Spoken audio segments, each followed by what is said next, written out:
मेरा नाम नेहा है। मेरी उम्र 20 साल है। मेरे ससुराल में सिर्फ मेरे पति और मेरे ससुर जी थे। मेरे पति अपने माता पिता के अकेले बेटे थे, इसीलिए मेरी सास की मौत के बाद घर बिल्कुल सूना हो गया था। इसीलिए मेरे ससुर जी ने अपने बेटे अनिल की शादी करने का सोचा। एक दिन मेरे पिताजी के दोस्त ने मेरे लिए रिश्ता बताया। अगले दिन पिताजी ने इस रिश्ते के बारे में मेरी माँ को बताया और मेरी तरफ मुस्कुराते हुए देखने लगे। मेरे माता पिता इस रिश्ते से बहुत खुश थे कि बड़ा ससुराल नहीं होगा तो ज्यादा दिक्कत भी नहीं होगी। पिताजी ने मेरा रिश्ता तय कर दिया और एक ही हफ्ते में मेरी शादी अनिल से हो गई।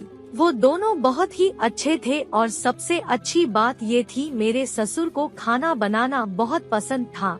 पति और ससुर के काम पर जाने के बाद मैं घर पर अकेली होती थी, इसीलिए अपने अकेलेपन को दूर करने के लिए मैं तरह तरह के खाने बनाती, किताबें पढ़ती रहती और घर की सजावट में लगी रहती थी। इस बात से मेरे पति और ससुर जी बहुत खुश होते थे और अक्सर छुट्टी के दिन मेरे ससुर जी खुद ही खाना बनाते थे और कभी कभी तो मेरी रसोई में मदद भी करते थे। मैं तो अपने ससुर जी की इस बात से बहुत खुश होती थी क्योंकि वो मेरा इतना ख्याल रखते थे। ऐसे ही कुछ समय गुजरा और मेरे पति ने नए कारोबार की शुरुआत की, जिसके कारण उन्हें दूसरे शहर जाना होता था। क्योंकि मेरे ससुर बहुत अच्छे थे, इसीलिए मुझे कभी भी कोई दिक्कत नहीं होती थी और मैं खुशी खुशी पति को जाने की आज्ञा दे देती थी। ये सब कुछ ऐसे ही चलता रहा और कुछ महीने बाद मेरे ससुर जी का भी रिटायरमेंट हो गया था।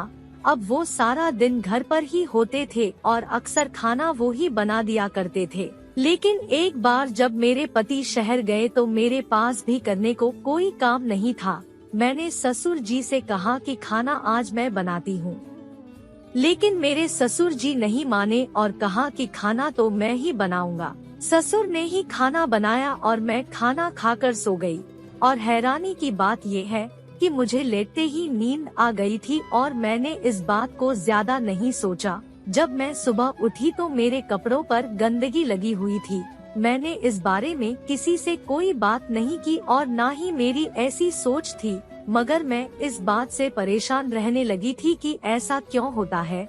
जब भी मैं खाना बनाती हूँ तो सुकून से खाना खाती हूँ और मुझे इतनी जल्दी कभी भी नींद नहीं आती। ये मेरे बचपन की आदत में शामिल है। मुझे हमेशा ही लेटने के कुछ देर के बाद ही नींद आती है, मगर जो 2 दिन मुझे अचानक नींद आई उस दिन ससुर ने ही खाना बनाया था। दिक्कत यह थी कि इस बारे में मैं किसी से बात नहीं कर सकती थी, क्योंकि अगर पति को बताती तो कोई भी इंसान अपने पिता के बारे में गलत नहीं सुन सकता और वो मुझे ही इल्जाम दे देता, क्योंकि घर में और कोई भी नहीं था। मैं अपने माता पिता को भी यह बात बताकर परेशान करना नहीं चाहती थी।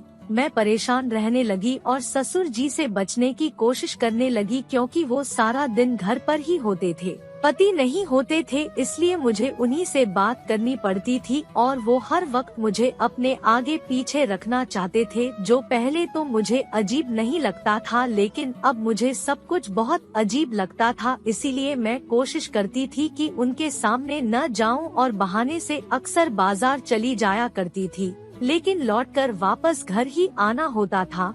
एक घर में रहते हुए ये मुमकिन नहीं हो सकता था कि मैं उनसे कहीं दूर जा सकूं। फिर एक दिन तो हद ही हो गई।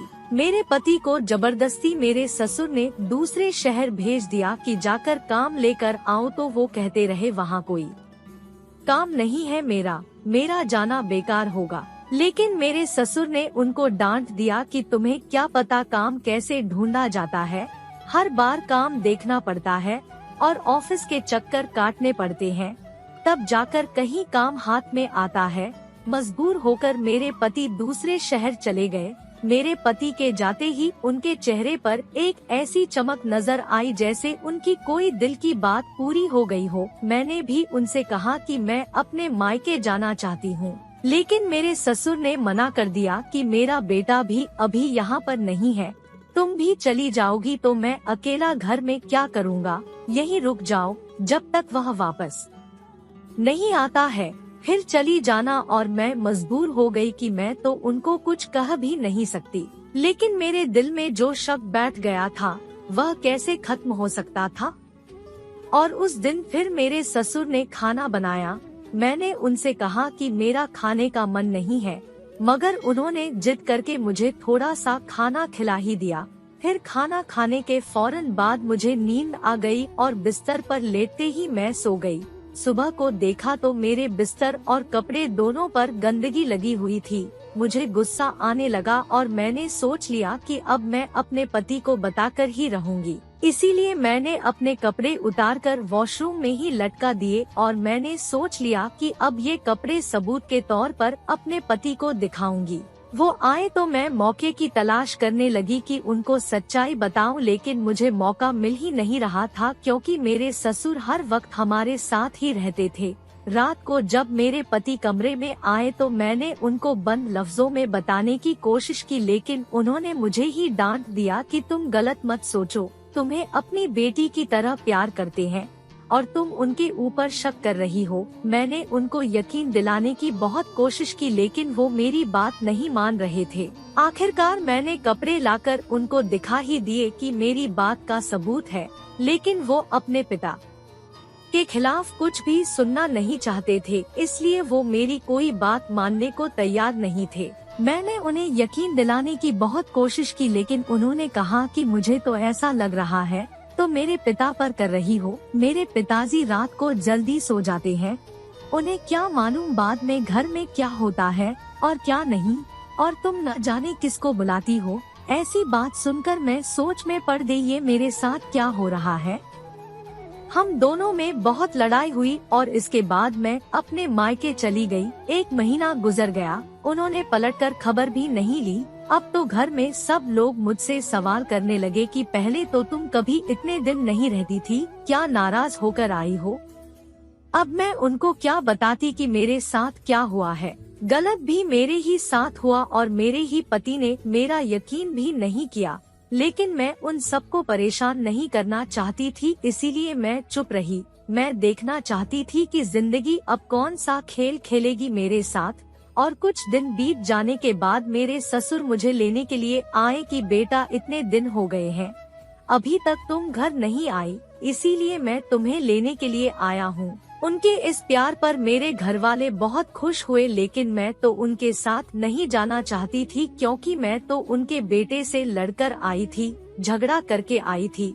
मेरे ससुर को भी शायद मालूम था कि हमारी लड़ाई हुई है, इसीलिए उन्होंने मुझसे कहा कि बेटा जो भी दिक्कत है दोनों बैठकर हल कर लेना, इतना नाराज होकर बैठ जाना मसले का हल नहीं है। वो समझाते हुए मुझे अपने साथ ले आए। मैं मजबूर थी कि मैं अपने घर वालों को कुछ भी बता नहीं सकती। वापस आई, लेकिन मेरे पति का मूड ठीक नहीं था। उन्होंने मुझे जता दिया कि जिस इंसान पर तुम शक कर रही थी वही तुम्हें वापस लेकर आया है, वरना मैं तो कभी भी तुम्हें वापस लेकर नहीं आने वाला था। मेरी कोई गलती न होने के बाद भी मुझे उनके सामने शर्मिंदा होना पड़ा और मुझे माफी मांगनी पड़ी और बहुत मुश्किल से सब कुछ ठीक हुआ। अब मैं चुप रहने लगी थी और अपने पति से कोई बात भी नहीं करती थी, लेकिन मेरे का वही रूटीन था। वो खाना पकाते और अक्सर उनका खाना खाने के बाद मुझे नींद आ जाती। ये जो कुछ भी था मुझे समझ नहीं आ रहा था कि मैं क्या करूं। मैं जितना भी कोशिश कर लेती मुझे नींद आ ही जाती थी। मैं किसी से बात नहीं कर सकती थी, मुझे कुछ समझ में नहीं आ रहा था। जिंदगी अजीब होती जा रही थी और जैसी मैंने कभी सोचा भी नहीं था वैसी ही हो गई थी। मुझे अब अपने आप से घिन आने लगी थी। मैं क्या थी और क्या बन गई हूँ। जिंदगी ऐसी बीत रही थी। मेरे ससुर को मेरी आदत का अंदाजा हो गया था, इसीलिए मुझसे ज्यादा बात नहीं करते थे, लेकिन खाना बनाने का सिलसिला इसी तरह चलता जा रहा था। और सच तो यह है कि मेरे ससुर के हाथ में बहुत स्वाद था।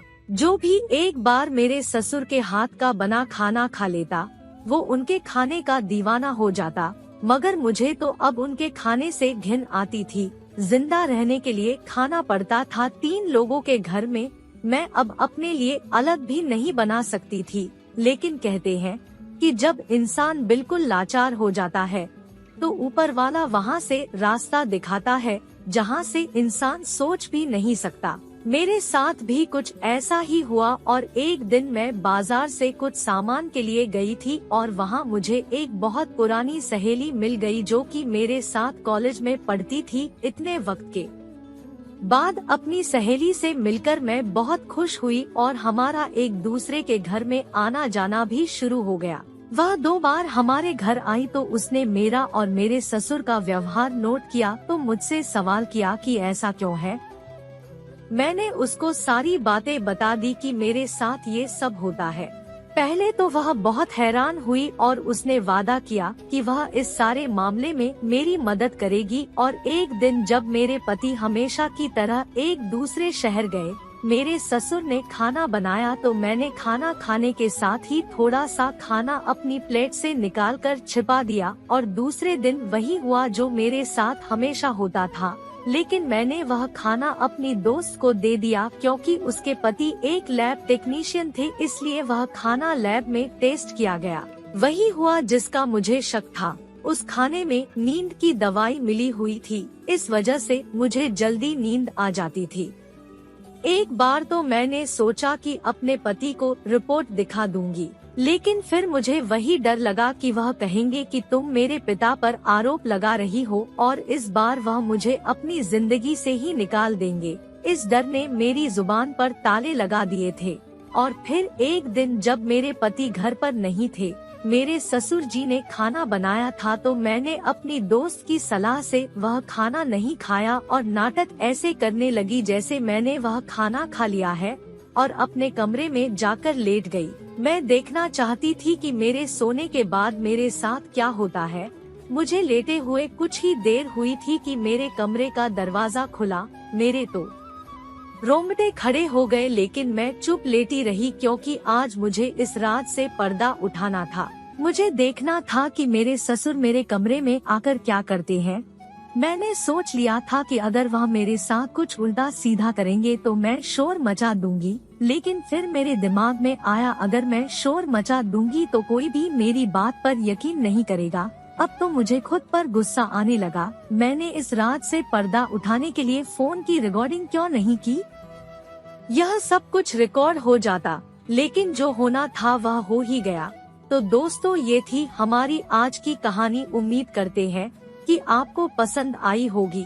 वीडियो को लाइक कर दीजिए और चैनल को सब्सक्राइब कर लीजिएगा। और हाँ, कमेंट बॉक्स में अपनी कीमती राय जरूर दीजिएगा। मिलते हैं आपसे अगली वीडियो में, तब तक के लिए धन्यवाद।